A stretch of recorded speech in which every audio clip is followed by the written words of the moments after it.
the Balance Doctor.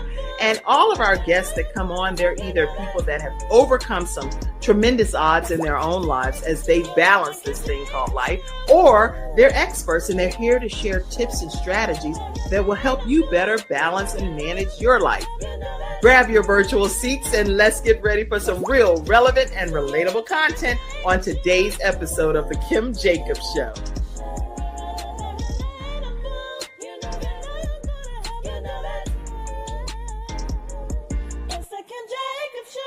Hello, everyone, and welcome to this episode of The Kim Jacobs Show, where we are bringing balance to the world one household at a time. Thank you for allowing us to come into your household today. And today we are coming to you with Lia White. How are you, Leah? Hi, I'm good. Thank you so much for having me. Thank you so much for being here. I just feel uplifted with you being present today. And because I know your mama too, I ain't even gonna lie to people around here. I know this girl's mama, y'all. So I'm so excited and honored to have you, Leah, here with us today.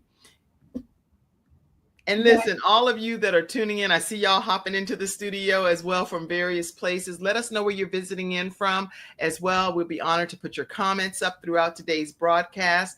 And if you have questions, just celebratory comments, anything, please make sure you don't hesitate to drop them in the comment section and we will acknowledge them.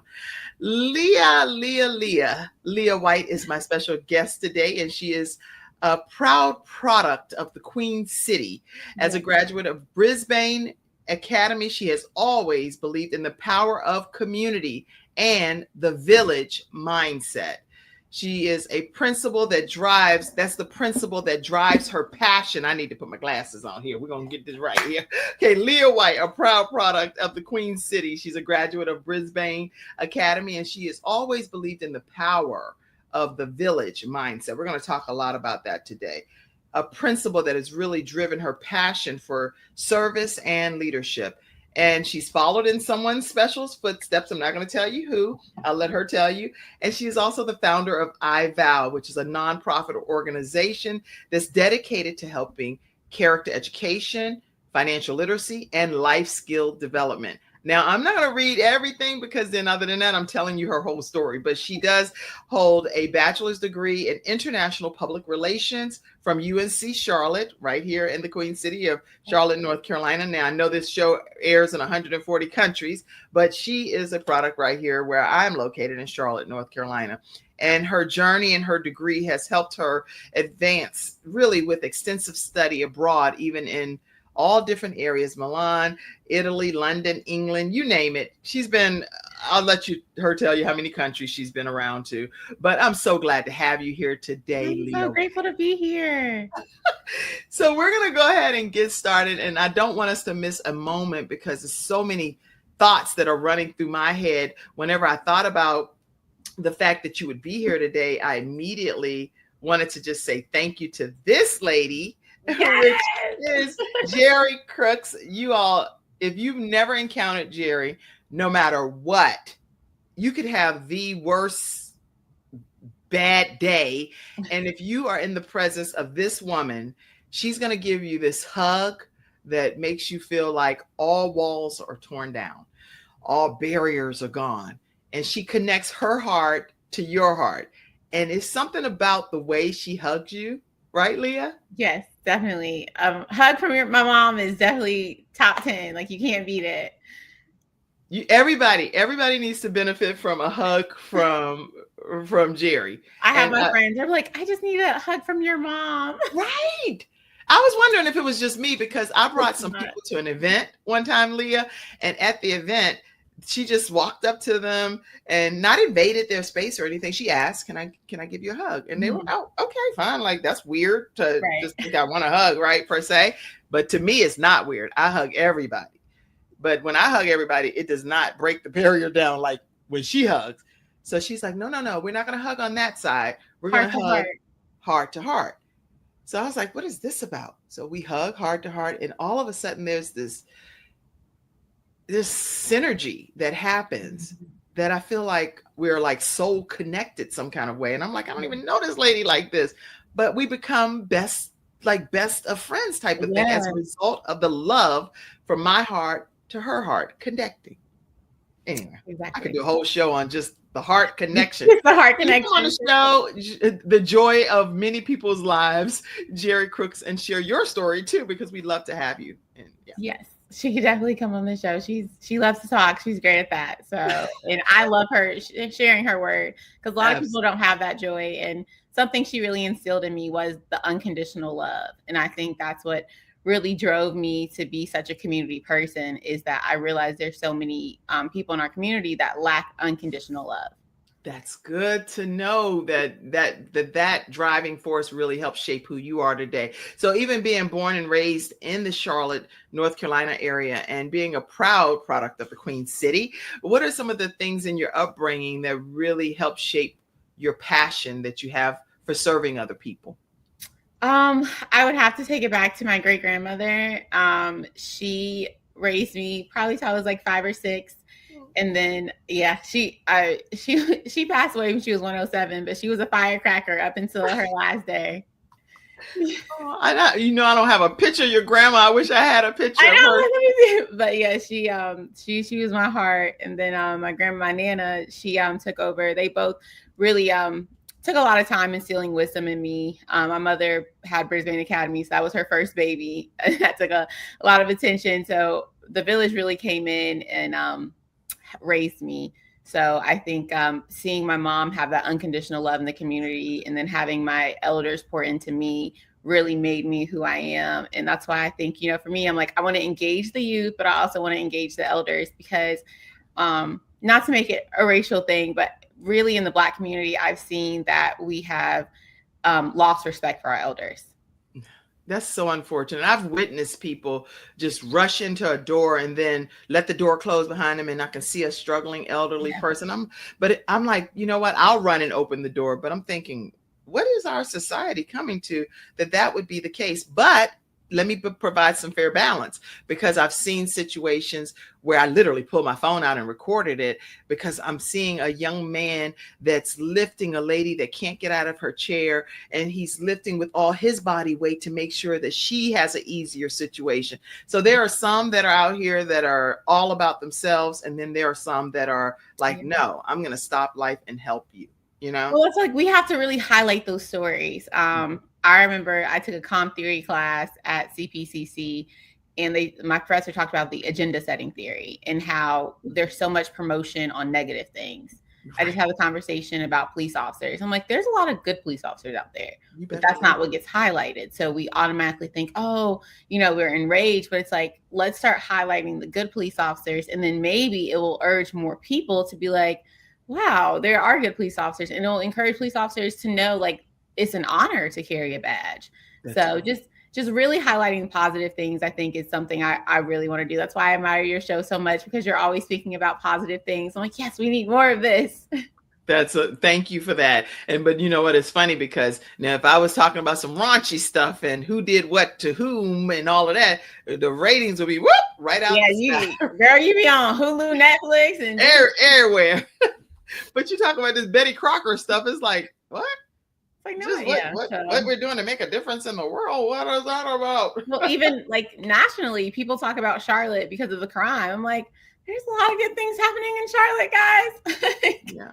That's interesting. I'm glad you said that, because there are so many good things happening, but figuring out a way to be able to highlight those, like, you're a good thing, in my opinion. So that's why I'm bringing Lia White on, because this whole thing about putting community first and not worrying about any particular political stance is really a big to do in what you're doing. I wanted to find out from you that with your mom being with Brisbane Academy for over a decade, what lessons have her leadership played in really having sticking power in your life? I think so. My mother always said, like, when people would come to school, they would say, we want to speak to the owner. We want to speak to the founder. And she would point to a staff member. She'd be like, okay, talk to him. She never took credit for anything that she did. And I think that really showed me, because humility is a big thing, especially in politics. We have a lot of accolades, and I'm a chair member of this, and I'm a board member of this, and I'm a this of this. I'm like, okay, but did you go to the community event last night? Did you talk to these group of young kids who need encouragement? Like, I think we have to really start thinking like that village. Like she always, she used the quote by Nelson Mandela: "You lead from behind." So you never know who the real leader is. Wait, somebody type that, because I mean, we're gonna be dropping some nuggets. This woman, my mom, listen, I just every time I'm around her, I'm like, okay, what do you want to say? You lead from behind. Yes. And what did that mean to you when she said that?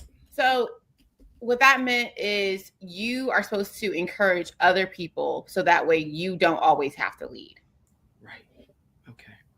So rubbing off on other people and letting other people have the heart that you project and that you intend to have towards people, but it shouldn't have to always come from you, even behind your back. I actually had a conversation with one of our church administrators just yesterday, and I was saying, I really want to make sure that the heart that I have towards people, that it happens regardless of whether I'm present or not. I want it to be something that shows up behind my back, in front of me, beside me, or whatever. And I really do feel like I have people that's surrounding me that are doing that. So shout out to you, Kim Maddox, because she is doing some great things from our church with Promise Fellowship and leading in that capacity as an administrator. So well, that's what it's about. Like we have to encourage each other. We have to one of my favorite artists, Nipsey Hussle, he always said inspiring is the greatest act that you can do.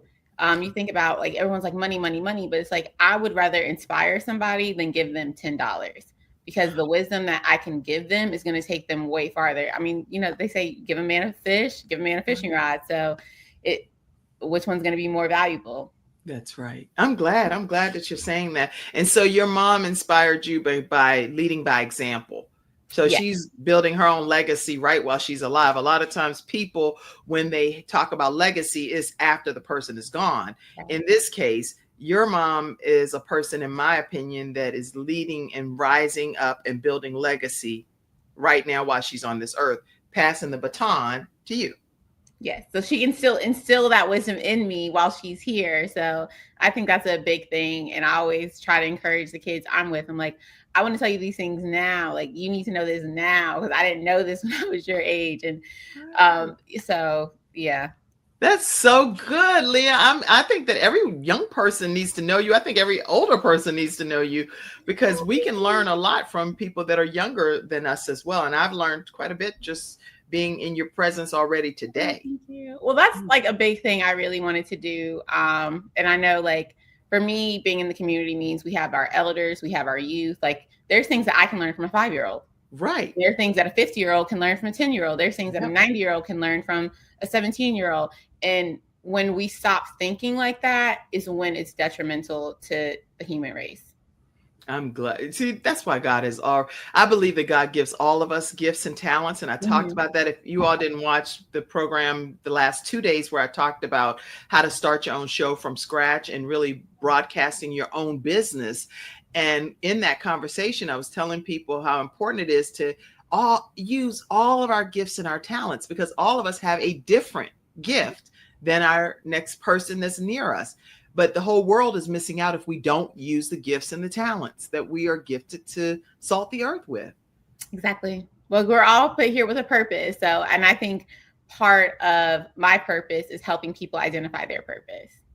Good. I can tell that's part of your purpose. Sometimes it's funny. You don't even have to say what your purpose is. You can let other people know how to fill in the blanks of your purpose, because it just pours and seeps from your pores. Like, we know your mom is love and the heart connection, and everything she does, it supports that. So everything you're doing is supporting. I believe in the village concept. I believe in people globally. Speaking of which, you've traveled to 36 countries, right? Yes. Oh, I didn't know if it had increased since then. It's been 36. Has it? Oh, I'm trying to think. No, I think I've only done repeats since then. Yeah. Repeats. Okay, but hello, 36. I don't think that's for the faint of heart. I'm gonna go back and visit some. Sorry. Well, okay. Tell us, what's your favorite country that you've been to? So it's hard to say, but I think Slovenia was a really nice place for me, just because they don't get a lot of African Americans or Black Americans to come there, and even having like people of color travel there is very scarce. So when they saw me, it was like, ooh, ah, you know, I was like, hi. I'm trying to type out a spell. Slovenia. Okay, let me just see. And the city I went to was Ljubljana. So my first name, and they pronounced it, and I was like, oh my goodness.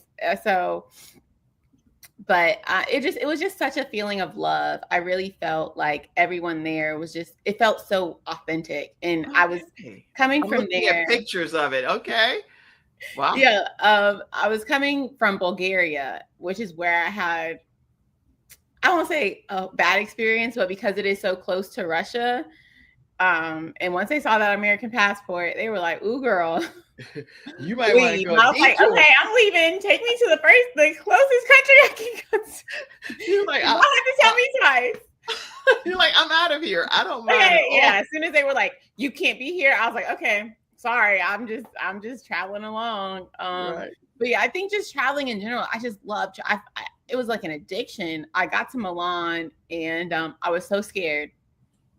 I was so scared because I had been in Charlotte my whole life. I had gone to Virginia Academy, graduated with 7 other students. So I'm used to these small class sizes. And I got there 2 weeks earlier than school had started. So I was in a hostel. I don't know if you know what that is, but it's like a hotel for people of all ages, but mostly young kids. Okay. And it's probably like you're in a room and there's like 6, 7 other people in there with you.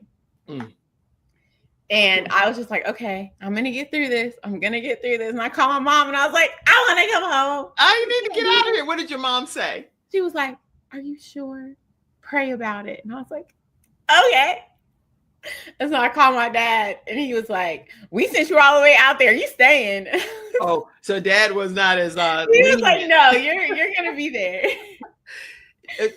So when you had these experiences, and so you clearly ended up staying in that particular instance. So I think, like I said, I called my dad and I was like, okay, well, I called with my parents. Let me pray about it. And when I prayed about it, I took a nap and I had woke up, and this guy, I thought he was speaking Russian. I was so disoriented because I was just still so scared. He was actually speaking Spanish. And so I'm like, oh my God, this angry Russian, it must be time for me to go. And then he said, hi, my name is Martine. I was like, you speak English? He was like, yeah, from Argentina. So then we started talking and we become best friends, like just like that. And I just have to shout him out because if it wasn't for him, I would not have made it. And so he took me on my first train ride. We went to, oh my goodness. It was, I can't remember the name. It'll come back to me. But it was like maybe 45 minutes away. It wasn't far at all. But I had never been on a train. Charlotte doesn't have Charlotte didn't have trains at the time. So that was just such an interesting experience. I was just so scared. I was like, oh my gosh. And then once I got into college, I met the other foreign students. I met some other American students, Australian students. It was a lot of Germans. And I started connecting and I was like, okay, I can do this. But then I realized you're over there by yourself. By myself. My mom had a friend and his friends' nephews were in Milan. So they kind of helped me a little bit, but they have their own lives. Like we're 18, 19 years old. They don't want to babysit an American girl. Like, okay. So wait, what advice would you give people because I'm even talking about advice for me that want to travel to other countries, but really are leery out of all of the horror stories that you hear? What advice could you give us, tips that you can give people?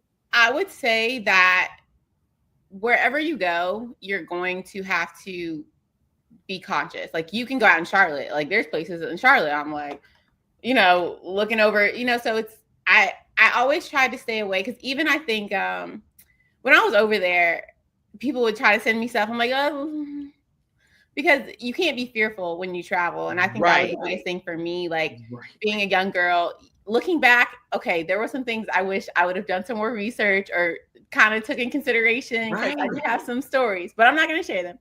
Okay. But, I wasn't sure. I was like, are you going to want to tell us about these things? No, I don't want to scare anybody, but just being conscious of your surroundings. I think that's anywhere you go. You can be in Target or Food Lion and still be worried about someone mugging you or you just have to be cautious of your surroundings. Like, never be airheaded is what I would tell people. And learn how to read a map. Europe, if you travel to Europe, it is a very walkable city. Their transportation is 10 out of 10. Okay. I mean, I haven't been spending a lot of time in the major cities here, but Europe, wherever I went, I never felt like I had to call an Uber, get a taxi. Like, it was either walkable or their transportation was there. So, well, that's good to know. That's inspiring. And so the information and experiences that you had around all of the countries that you've experienced to date, what have you been able to do to make that, bring it back home to show the potential of what I think Charlotte talking has to saw? kids like about traveling, like 2 years ago, I took 3 of my students to South Africa and Cape Town, and yes, it was such a great experience. The youngest one was 6, so it was just such a great experience because I wanted them to know, like, you can travel, like it's something we can do and it's doable. Especially with kids, people my age, like it costs $1,000 to rent a section.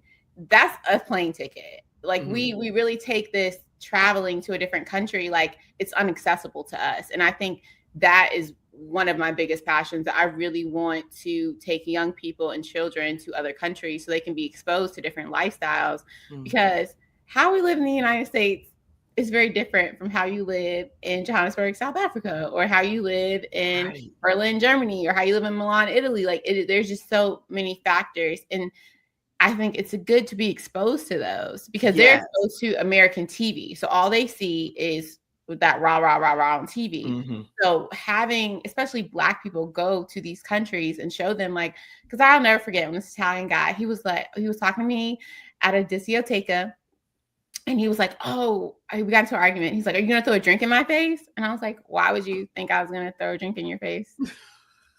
But it's a perception. Wow. And, you know, my mom always says, change the way you look at things you look at will change. And so wait, somebody type that. Somebody, y'all, I'm telling you, type, change the way. My mom always, I have a whole book I'm trying to write of just the things that change the way what? Change the way you look at things, and things you look at will change. She didn't come up with that. Somebody else said it, but she always would say that to me as a child. And the older I got, I'm like, wow, this makes sense. So when I was in Morocco and people were like, oh, you got to do this, you got to be safe, I'm like, well, if I look at this as an experience and exposure while I'm still being conscious, I'm not fearful. And I think that's what drives a lot of people not to travel or go think outside the box or do things differently, is because they have this perception of it's too hard or it's not safe or things. You're like, okay, yes, you talked it. Thank you, Deborah. Thank you for being my administrative assistant over here on the Kim Jacobs show today. I was trying to type. I'm like, I need somebody to be typing this stuff. So let's see. Change the way you look at things. Things you look at will change. Yes. I agree with that wholeheartedly. All right. Let's keep going. This is some good stuff. So what inspired you to start iVow? And what gap do you see that's in the community that you are helping to fill as a result of being with iVow? Well, I think traveling, like, that is my biggest passion. And I really want kids to travel. Like, I think it is so important. The first time I went out of the country, I was 9 years old.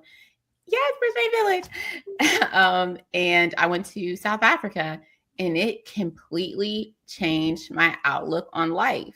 There's so many things that American children, whether you're poor, rich, middle class, whatever, that we have access to, that a lot of children in South Africa do not have access to. Right. And it really made me grateful for everything that I have.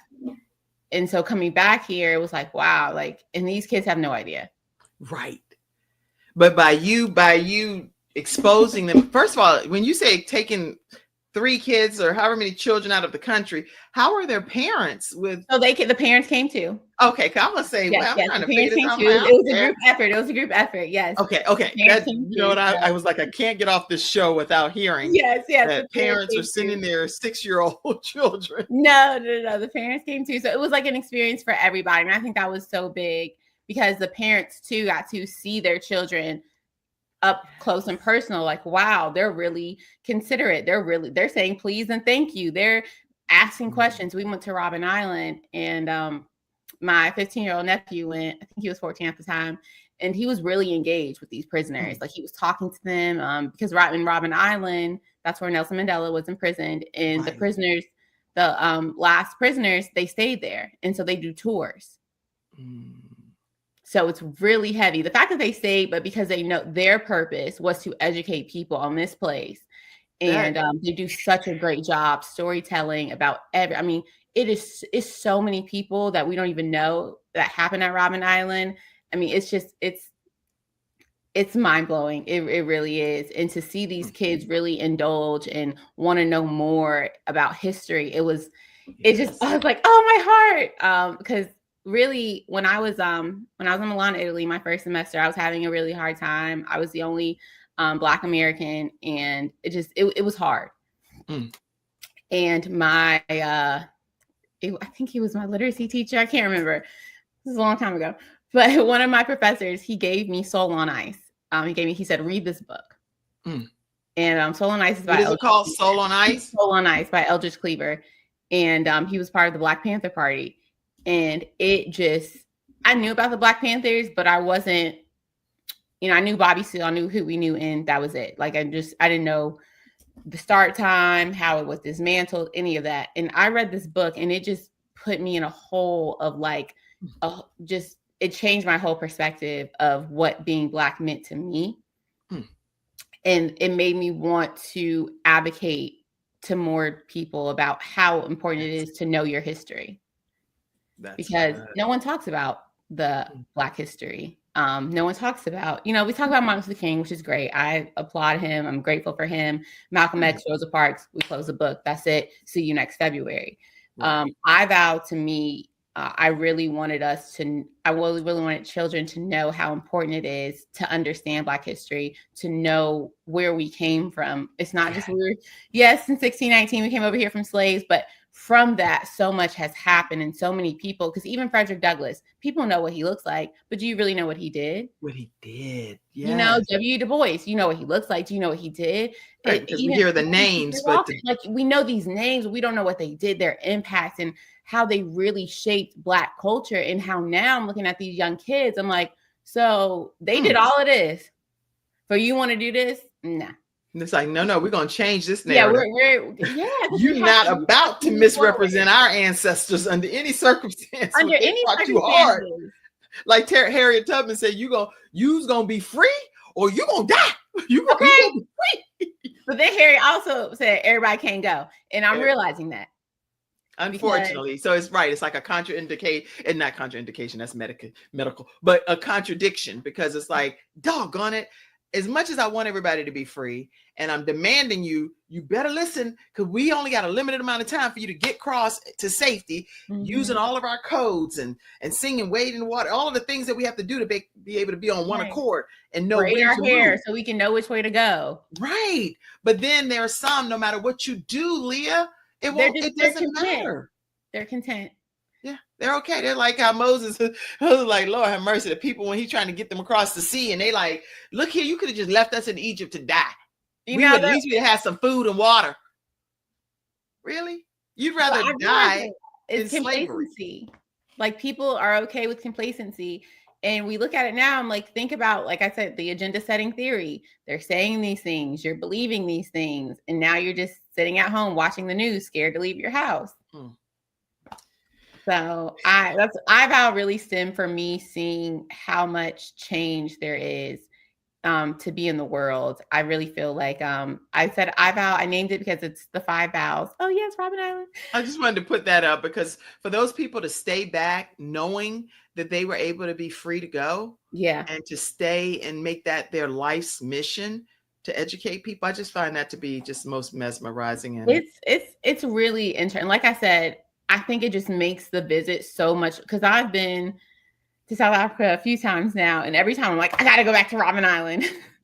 Well, your mom always invites me, so I guess one time I have to go. Yeah, I have to go, right? It just uplifts you. Like, it really makes you feel like, wow, like this is just such an amazing part of life. Yes. And the fact that these people are staying on this island after being beaten, tortured. I mean, horrible things, just to say, this was my story. I don't want it to happen again.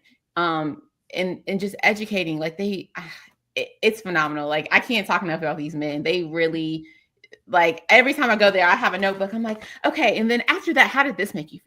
Like, it inspires me so much to see people go through all that trauma and heartbreak, and just to say, well, now this is my story and I want to tell it because I want to educate the world. Because you think about it, there are not a lot of books about Robben Island, or I haven't. No. Yeah. So it's just part of that history that we don't know about. And what impact did it have on your students that did participate, as far as especially comparing it to the community that we live in, and then being there in South Africa and having a visual hands-on experience that's got to be life-altering? Yes, for sure. Like I said, the oldest, he was 14. I don't think he turned 15 yet. And he just, like I said, he really took an interest. Like, he was so engaged. Like, he was asking the prisoners questions. I was like, dang, I ain't never thought about that question. But because he could not understand why they would not leave this island, and it just intrigued him so much. But then the more questions he asked, and the more engaged he was like, wow, like, I understand they have to be here to tell this story. No one else can tell this story, or it's not going to resonate. And I was like, you really getting it? Like, he understood. Now the 6-year-old, I think it might have went above her head a little bit, but because we did go around the whole island, so it's a little bit of, she fell asleep a little bit, but I think it still showed her how important it is just to know history, because she was still fascinated. But oh yeah, you gotta go. You gotta go, Kim. You gotta go. Okay. I gotta She's going. Oh, definitely. But we have the 10-year-old. We actually have 4 students. I apologize. The 10-year-old and the 8-year-old. They really, I think it impacted them a lot, because they were able to. I mean, they were looking at Nelson Mandela's cell. They were like, "Can we go in here?" I'm like, "No, we can't." But just them seeing that, like seeing it in their face and knowing this is where people were sent for doing the right thing.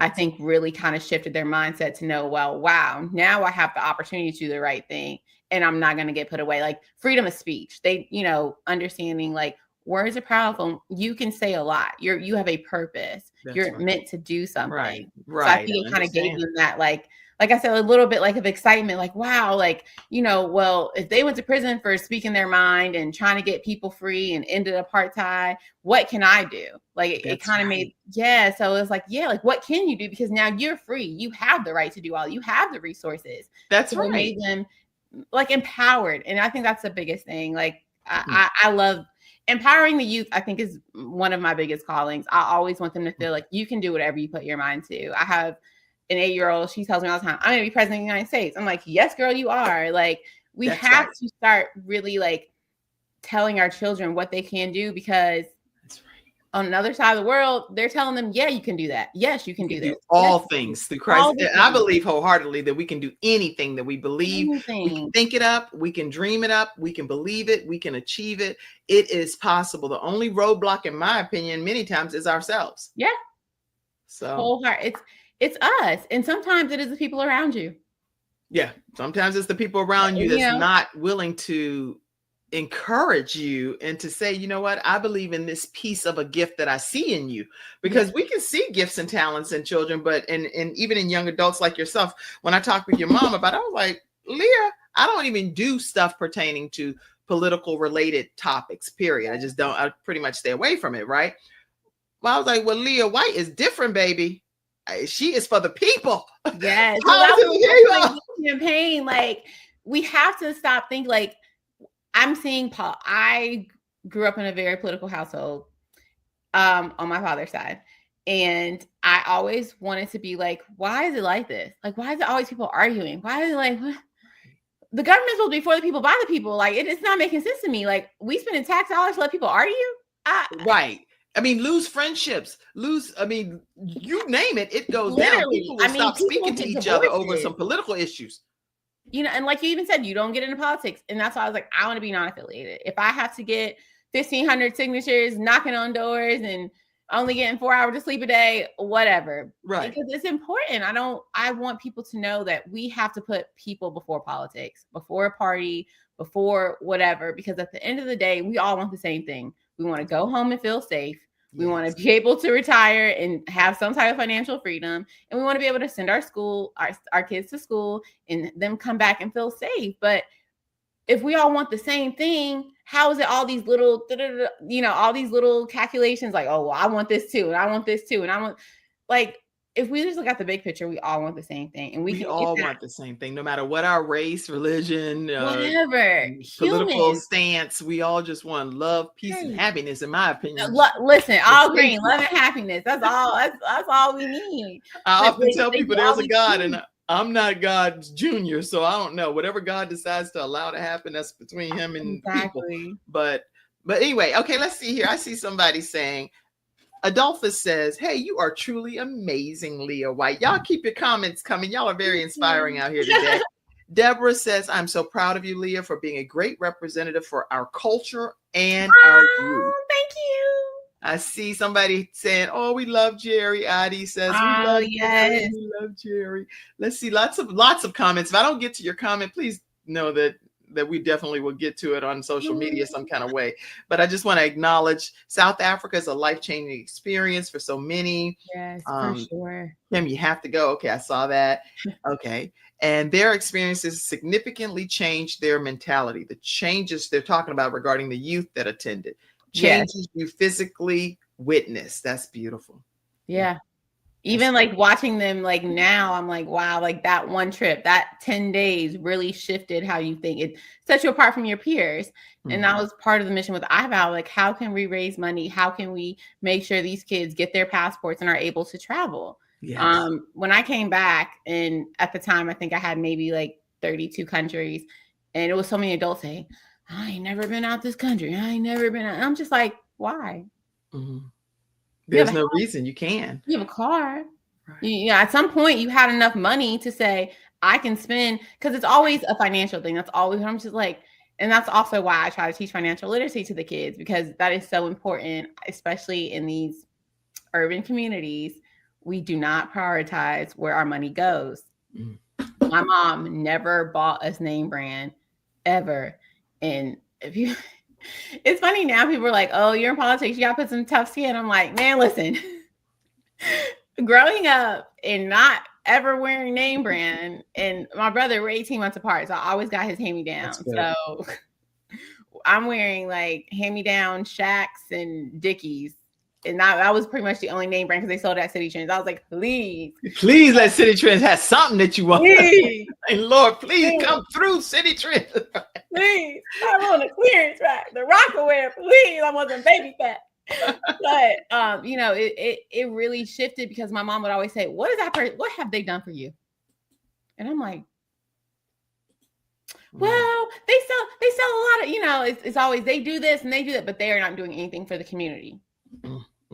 And that's what really made me start really advocating, because I'm like, that's good. Well, now athletes are starting to do more, which I really appreciate. It was a Carolina Panthers. I think he just donated like almost $13 million to the homeless fund. Okay. So that's really great.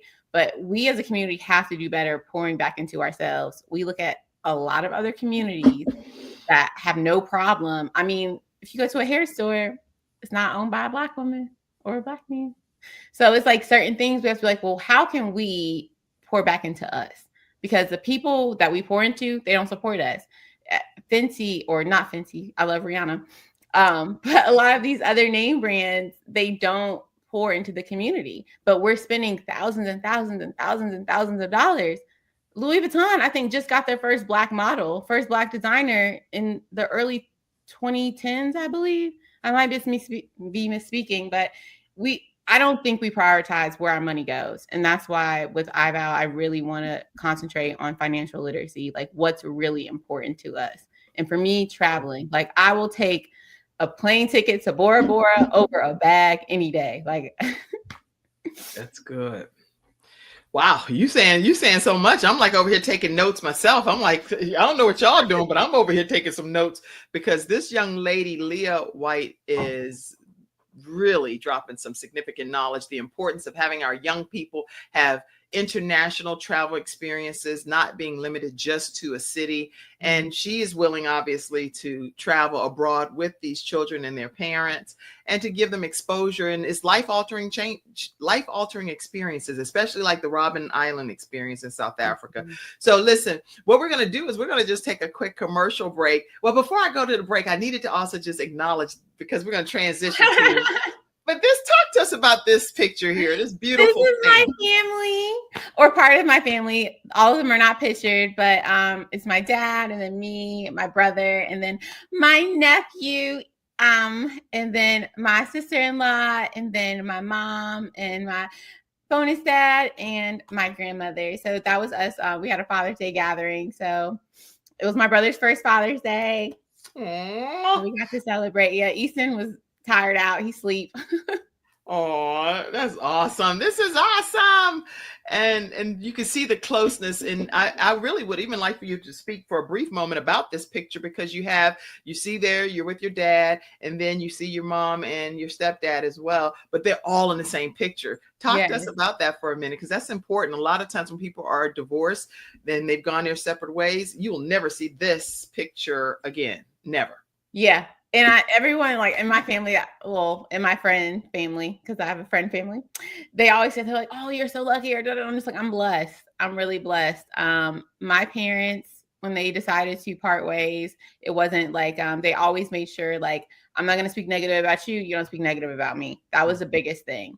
And being a teacher, I really try to put an emphasis on kids whose parents are not together. I'm like, please don't speak negative in front, because it affects them. And when it affects the kids, and it's almost like you got to pick a side. Right. Unfortunately. Yeah. Well, and that's the whole point of like how we live in human nature. They want to divide you. So you think you this or you're this. And it's like, no, why can't we all just be together? Like, that's that aspect of unconditional love. My mother has always loved my father unconditionally. Right. So I think that brought us to be a nice blended family. So we don't have to be like, okay, well, this Christmas from 1 to 4, we're going to be here. This Christmas from 5, we don't have to do that, because we can all, like I said, my mom really stressed unconditional love. So we always had that in our family. And we just really want to emphasize that. And so once we feel like, oh, this love's a little conditional, we'll put you over here for a second. But I think in our family, we really try to stress like just loving unconditionally. So I love your family and the dynamics of your family. And then I also put this picture up, and people may not have known, but talk to everyone about this image as well. So this has been my life for the last 30 years. This is Brisbane Academy. So my mother is the founding director. She bought this property from an elderly white couple who would not sell to her. And hearing the story of how she bought the property, I found out, I think I was in my early teens, and she talked about how she had to get one of her friends to buy the property, and he sold it to her for a penny. So just even getting the property was a obstacle, but she turned it into just something so beautiful. Shout out to the city of Charlotte. They have a landscaping program. So they donated the gardening beds. And then we have a wonderful master gardener. She's awesome. She's from New York, and you hear her accent is so thick, you would never think she was a master gardener. But this lady can literally turn dirt into a tree. Like she's amazing. Like she has the biggest green thumb in the world. She's so great. But she's really been so helpful with the garden and the cucumbers, and my stepdad as well. They work really hard in that garden to make sure we have our harvest and giving it to the community. It's so cool because the kids, they love to garden now. So we have like the prissest little girly girls like, oh, I don't want to get my nails dirty. But then they're like, well, I want to get a cucumber. So you'll see them shoveling in the dirt and putting the plants in. It was so cool. We actually had a gardening day in April, and my 18-month-old little cousin was out there, and it was so cute. I was like, yes. My daughter loves gardening. She grew some of the best zucchini and the sweetest tasting watermelon. I was like, oh, I love it. So she has this great gardening thumb, I guess. I need help. So whatever she grows, whatever she plants, except for broccoli, because the rabbits eat the broccoli. You see, we had blueberry trees, and those rabbits just had a field. They were like, ooh, blueberries. Okay, so listen, y'all, make sure you're staying connected. We're getting ready to transition and talk about something that's very near and dear to this woman's heart, Lia White, and making sure that we all participate. If you're especially in the Charlotte and surrounding areas, how we can get involved in making a situation pop off, as people say, a situation pop off for her. But make sure you stay connected with her right on at the Brisbane Legacy. Oh, in the X, it's Lia White, the number 4 piece. Oh, I'm glad you said that. Okay. Thank you. Well, go ahead and say something while I correct that. Right. I was like, wait, let me see. See, you see us older people, we go, you talking about all of that fancy but stuff. Twitter, they don't let, it's like so many letters you can have in the thing. So yes, Lia White. Lia White 4, the number 4 piece. Number 4 piece. All right. So make sure y'all stay connected with her on the X. Twitter is Lia White 4 piece, and on Instagram at the Brisbane Legacy. And so I do want to make sure while I have you all here today that you know that our 10-year 5K walk for Gabe's Heart Foundation is coming up on October 18th at 8:00 a.m.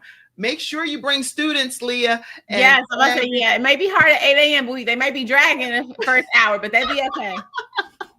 But we're going to be doing our 5K walk, and awesome. We raise funds every year for defibrillators to be put in public spaces. And it's in honor of my 12-year-old son, Gabriel Michael Jacobs, that transitioned from this earth with sudden cardiac arrest. And so we really always go to great measures to get these defibrillators put in public spaces where youth congregate. If you have not already registered for the 5K walk or you'd like to donate, just let us know. Go and donate. You'll be able to get a t-shirt if you do it for, I think it's $20 or whatever. But if you donate $20, your information will come up and we'll make sure you get a t-shirt for the 5K walk. Gabe's Heart Foundation.org. And every heartbeat does count. So please make sure that you allow Gabe's heart to just keep beating by being a part of the Gabe's Heart Foundation 5K walk. All right. And if you want to serve as a sponsor as well, let us know that. We are going to transition right now to something that I think is important that we talk about, getting these petitions signed. Lia White is doing something in District 2 in Charlotte, North Carolina. Now, again, this show is in 140 countries. It's on Roku. You may be like, we don't even know where Charlotte is. Like, what's District 2 mean? But we're going to represent today. And where am I? I live in Charlotte, North Carolina. So we representing today Lia White here with City Council District 2. Talk to us about people over politics and what that means. Yes. So I think the biggest thing for me, especially in politics, is being transparent. I think if we look at national, local news, when it comes to politics, there's no transparency. There's always some type of doing some deal behind the back or doing some this. And now we have new roads, new construction, new budgets, all this stuff. When I say putting people over politics, I think we need to have more community involvement in politics. The government was supposed to be for the people, by the people. And right now, especially in Charlotte, North Carolina, if you guys keep up with local politics, there's just a lot of, I don't want to say scandal, but there's a lot of things happening in the local politician world that it makes me feel like we need more community advocates. Mm-hmm. We need more people to say, okay, this money needs to be allocated towards having defibrillators in public school systems. This budget needs to be allocated toward more youth programs. And the youth programs that we are having, they're not working. Our crime rate is up. So what can we do to make sure that we are giving the money to the right program so we know that it's working? Like I said, for me, I want the youth to flourish, and we are not doing that right now. I had my friend, her 4-year-old son, he's going to kindergarten. And she was like, are you excited about kindergarten? He was like, kind of, but I don't want to get bullied. Aww. Why does a 4-year-old even know what that word means? Right. He's already thinking that even before he enters school. Exactly. Before he even goes to school, in his mind, he's like, I don't want to get bullied. Why is he thinking like that? What are we teaching? What is going on, in our characters that we're not educating ourselves, where this little boy feels like he doesn't want to get bullied going to kindergarten. Right. That's very concerning. And it's things, and then the elders, like I said, I was raised by my great-grandmother, and now I watch people, especially kids, they have no respect for the elders. I think we really have to figure out a way to connect everybody again. Politics is very, I don't want to say scary, but it can be very intimidating to the youth. Like they don't want to get involved and people don't want to talk about it. But I'm like, these are our tax dollars. This is, we're paying these people to do these things. Yes. We need to advocate for these certain things. So I think the biggest thing, that's why I'm doing non-affiliated. I don't want to be tied to a party. I want to be tied to the people. I want to know how can we, because I just got on Twitter and I see people go back and forth, back and forth, back and forth, back and forth. But I'm like, so what are the solutions? Because all y'all are doing is this problem caused this and this problem caused this. But it's like, okay, so what's the solution? Because when I growing up, my Nana always said, I'll give you 2 times to complain about it. After that, how we right. So, and I feel like that's what we need. Like, okay, I'll give y'all two comments to be like, okay, this sucks. After that, how can we fix it? So you're going to be like a solutions provider. That is the goal. I think, because everyone right now is all talk. And I'm like, so let's have action. Let's talk about what we can do to solve gun violence. What can we do to help these elders get their groceries? What can we do to educate people on eating healthy? We have to come together and figure out these solutions, because us going back and forth on Twitter and social media and bashing people on internet, that does nothing for anybody. It doesn't. And you're so well spoken. And I'm so, you know what? I went through a whole training with Les Brown, and it's a huge thing with him when he talks about he's one of the top international motivational speakers. And he often says, Kim, make sure you do not say and so you didn't even go through that training. And here you are, you went, whose training you went through? Jerry. My mama. You went through the Jerry Crooks training to teach you how to speak eloquently. She did a great job. Great job. You. Y'all, please keep your comments coming. When we're talking about community first, because people say that, but what does that really mean to you in your own words? So to me, that means connecting generations. I think we have to put a huge emphasis on working with these children and working with these elders. And so because my dad always said, you have to respect your elders. And my brother, I remember one time, he said, well, what if they don't respect me? And I was like, wow. And then he got popped in the mouth. But but he spoke some truth to that, because it was like, well, you know what if they kind of gave us some grace? Because they do a lot of complaining, the elders in the community. But it's like, what if we were like, hey, what do you think if we did this? Or what do you like? It brings me back to finding solutions. I think putting the community first means being a solution-based person. We have to get more into how can we solve a problem instead of adding to it. Right. That's good. That's good. So if you had to, because I put this people over politics, Lia White, District 2, City Council in Charlotte, North Carolina. But there are some things that have to happen in order for this to become a reality for you, right? Yeah. So my journey to the ballot, I will be posting about that very soon. I have to have 1,437 signatures to be on the ballot from residents of District 2. So wait, say that again, because I want to add that to this thing that I'm putting. So you need how many? 1,437 signatures to be on the ballot. Signatures needed. And where can they go to sign? So you can go to right now, Brisbane Academy, from, if you call, because we may not always be there. But Original Chicken and Ribs, they have their business hours Tuesday through Sunday. And then the residents of Brookline Apartment Complex, they have regular business hours Monday through Sunday. Brisbane Academy, I want to say 10 to 2 right now, Monday through Friday. Okay. So I'm just trying to make sure, because I want to make sure that people, exactly with a call to action, what needs to happen. This young lady is putting community first. Her agenda is making sure that it's people over politics. Her district is District 2 in Charlotte, North Carolina, and she's running for city council. But the thing is, she needs 1,437 signatures in order to even be listed on the ballot. Why is that the case? Somebody tell us about that. Because I'm running as a non-affiliated candidate. So as we know in American politics, you are either a Republican or you are a Democrat. You can be an independent party, a Green Party, but you're a Republican or a Democrat. So when you go against the status quo, you are punished. I don't want to say punished. You you are put to a task. So I have to get 1.5% of the district. So the district's about 89,000 people. So 1.5% of that is 1,437. That's how they came up with that number. But yeah, this is national. Anywhere, any state you go to. I know they just lowered it in Washington State. It was they needed 10%. Now I think they need 4%, I believe. But yeah, every state's a little different with how they treat non-affiliated candidates. But the moral of the story is they want you to be one or the other, and I'm choosing to be neither. So And so what is because a lot of times people want to have an understanding of why is it important as far as regarding democracy anyway. And I already know the answer, but I want to hear you say it as to why you think this unaffiliated candidacy is important and fair from your perspective.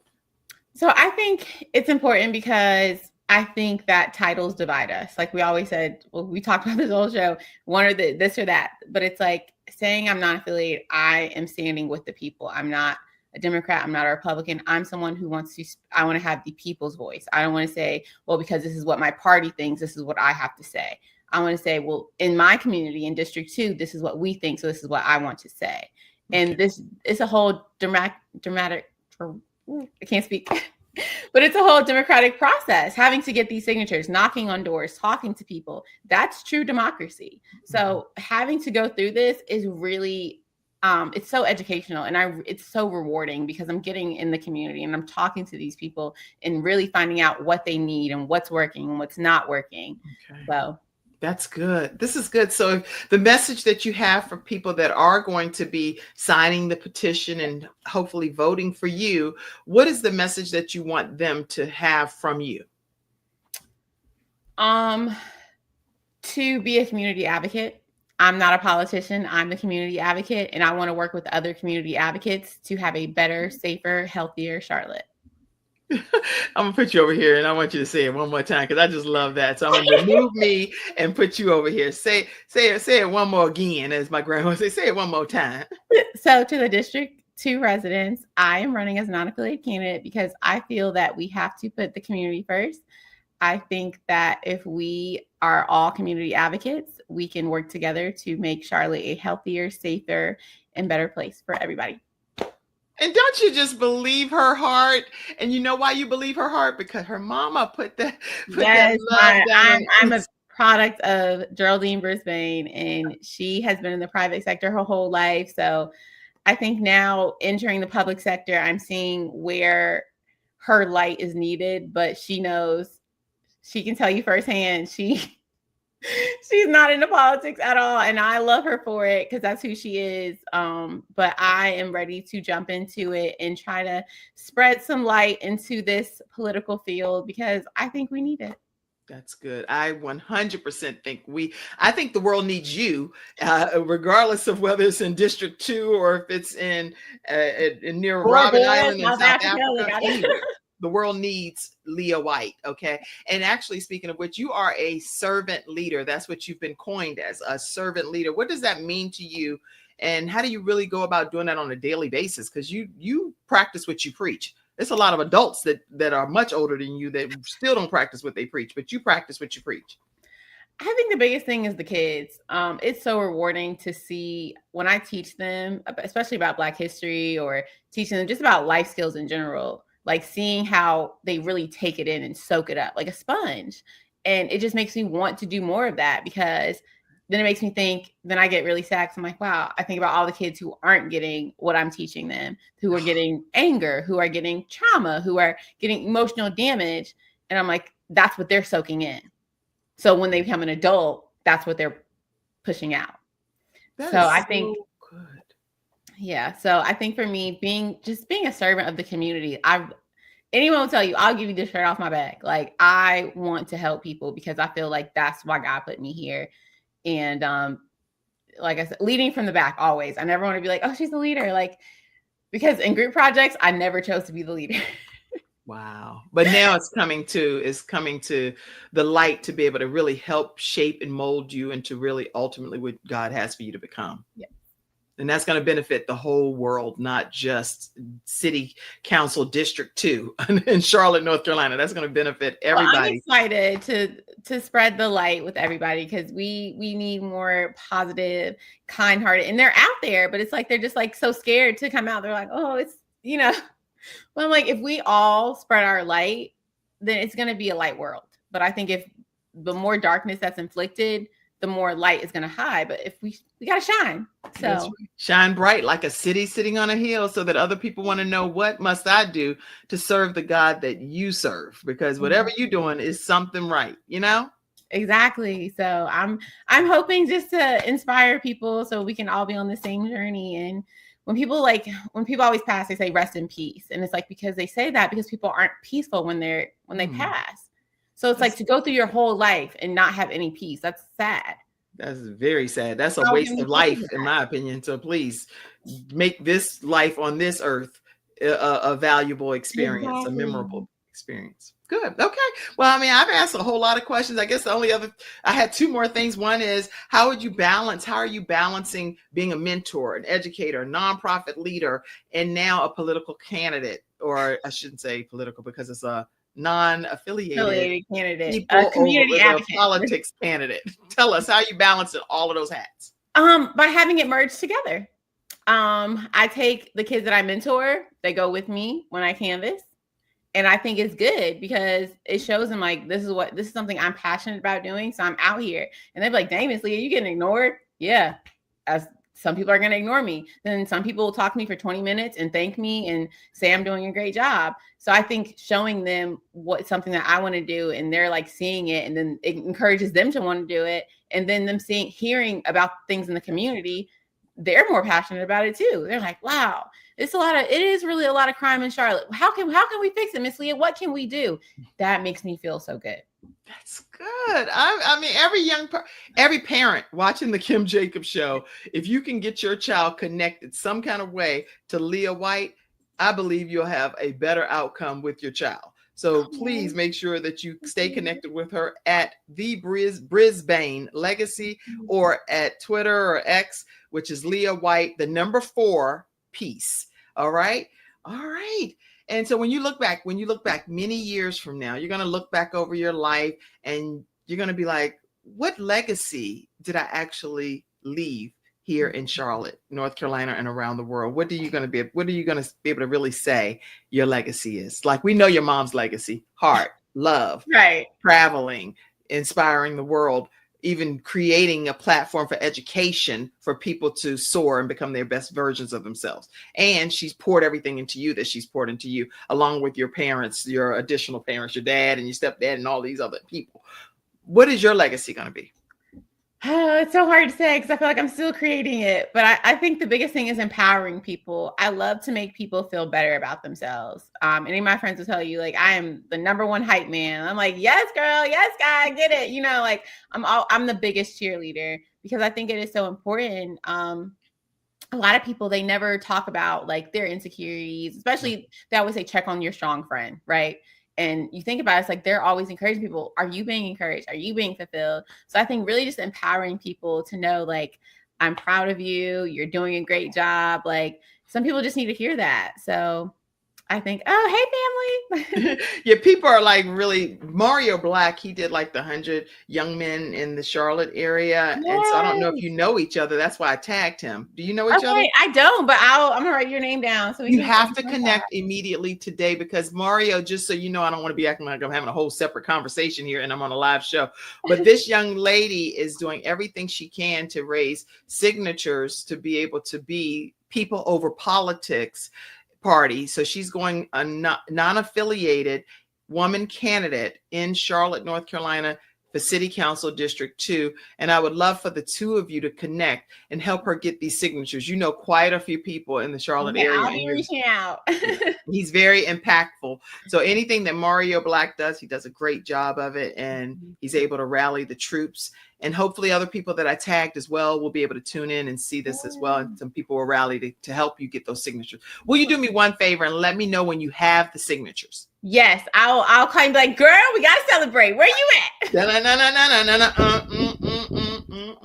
Yes, it's definitely going to be a party. So you'll get the invite. Well, I am so, again, grateful that you took the time to be a part of the Kim Jacobs Show today and bringing balance to the world, one household at a time. Listen, if you all have not partnered with us, and I mean partnered by sending, I don't care what amount. Sometimes people do call-a-thons and phone-a-thons and you pray-a-thons and all kinds of things. What I'm doing is notifying you that we are excited to have partners that believe that we can bring balance to the world, one household at a time, by bringing guests like Leah and guests that we bring on Monday through Friday at 11 o'clock a.m. Eastern Standard Time. We're bringing them to your home as a gift. It's a gift to you and to your household. So make sure you take a moment and pour into the Kim Jacobs Show by being one of our financial supporters. You can do that through paypal.me/Kim Jacobs Inc., Venmo at the Kim Jacobs Show, Zelle or Apple Cash at 704-962-7161, or you can join our membership programs as well. All right, so that is today's episode. Tell them one more time how they can stay connected with you, Lia White. So you can follow me on Instagram at the Brisbane Legacy or Twitter X at Lia White, 4 Peace. Okay. And by doing that, they're going to get what? So you'll get information about where I'll be daily to collect petitions or collect signatures for my petition, and also information about events I'll be doing with kids. Excellent. Any closing thoughts? Something that you wanted to say, you didn't get a chance to say? You're like, oh my gosh, I forgot to say this. Say it. I think I'm just grateful that you took the opportunity to chat with me. So I really appreciate you and everything that you're doing. And I'll definitely be at the marathon. So hopefully I'll have some kids with me. I know Saturday is a little hard to get them up early, but I'll try my best. Yeah, they'll be like, oh Lord, you're doing too much. How can you find her on platforms? Okay, so Instagram is the Brisbane Legacy, and X or Twitter is Lia White 4 Peace. And I just put it in the comments section as well for you. So make sure you know that you can go back on whatever platform you're watching the Kim Jacobs Show and know how to stay connected with Lia White. At the Brisbane Legacy is on Instagram. I have a lot of iHeart Radio and SoundCloud, Spotify, all of those. So they're hearing it. They're not seeing the broadcast. And that's happening right now too. And then on Roku as well. And I see you all over there on Instagram as well. Thank you all. I see you, Lady J. And I see you. I am Hargrove. All of you all that are tuning in today from whatever platforms you're watching, we appreciate you today. And I absolutely yes, thank you. Thank you. I love you all. I appreciate your participation, and we'll see you again Monday through Friday right here on the Kim Jacobs Show. Yeah, let's do a heart-to-heart. Yeah, heart-to-heart. Yeah, so anyway, we did a heart-to-heart hug, Jerry, as you always teach us. All right, everybody. Love you all, and we'll see you again Monday through Friday at 11 o'clock a.m. right here on the Kim Jacobs Show. Bye-bye. Thank you for tuning in to today's episode of the Kim Jacobs Show and for being in the virtual studio audience. Your presence truly does make a difference, and I look forward to you bringing your friends and family to join you in the virtual studio audience Monday through Friday at 11 o'clock a.m. Eastern Standard Time. I look forward to seeing you and make it a great day.